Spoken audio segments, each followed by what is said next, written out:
আমি একটা কথা বলবো? বলে ফেল। রোজেরই তো তোর একটা না একটা বাহানা থাকে। কাল স্কুল যাবো না। কি জন্য? তোকে কষা আলুর দম আর পরোটা খেতে ইচ্ছে শুনে নাও কি বলছে।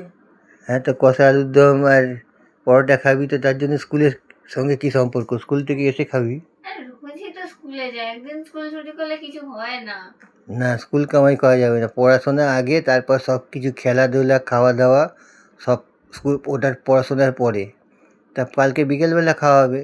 তাহলে কাল বিকেলে প্রোগ্রাম রইল, কষা আলুর দম আর পরোটা, 3 জনে খাবো।